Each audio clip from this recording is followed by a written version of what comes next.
You stand at a crossroads in your financial life. You earn your first significant paycheck. You open your automated financial dashboard. Two distinct philosophies stretch out before you. Down the first path, you lock in a 60% savings rate.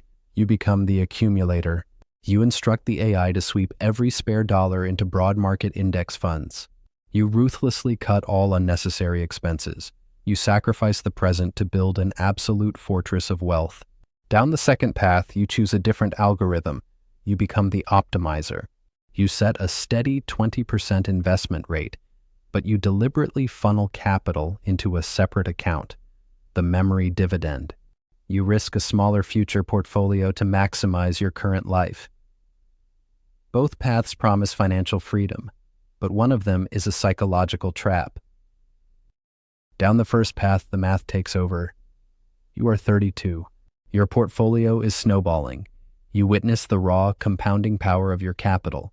But to maintain that aggressive savings rate, you decline a close friend's destination wedding. The spreadsheet demands sacrifice. Down the second path, you book the flight.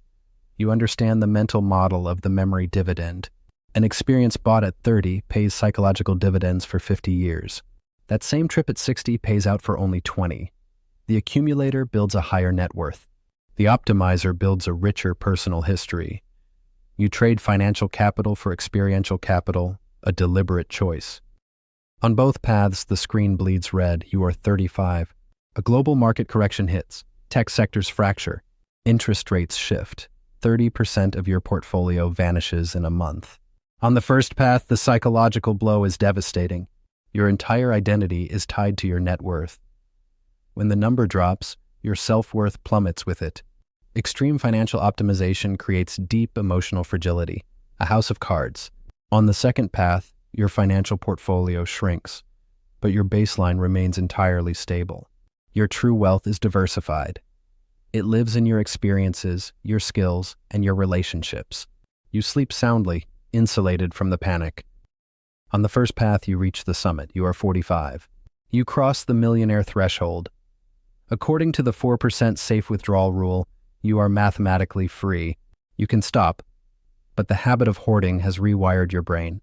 You suffer from one more year syndrome. You are terrified of losing the financial fortress you spent 2 decades building. You remain chained to your desk. You stare at the screen, unable to close the laptop.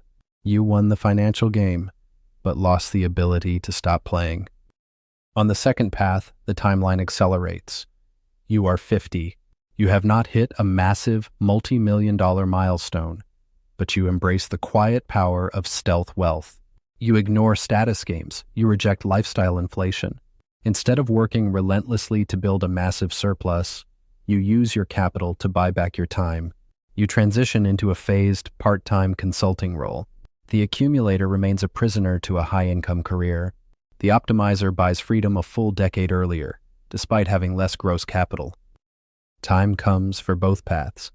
Biological reality sets in. You are 65. On the first path, you finally retire with $5 million. You try to book the grand adventures you deferred in your 30s, but your physical capital has depreciated. Money cannot buy back the raw energy of youth. On the second path, you reach 65 with a perfectly calibrated portfolio. You begin the decumulation phase. You intentionally draw down your principal. You know your energy and spending needs will naturally decline. You realize money has a utility curve. It peaks in midlife and sharply declines with age. That is the reality. The final tally arrives. At the end of life, the accumulator passes away. You leave millions untouched in brokerage accounts. Those numbers represent thousands of hours of life energy. Energy traded for digits on a screen that were never used. The optimizer achieves the ultimate economic efficiency. You give inheritances to your children in their 30s, when the capital is most useful to them. You fund your own life perfectly to zero. Wealth is not a high score to be protected forever. It is a battery designed to power a well-lived life.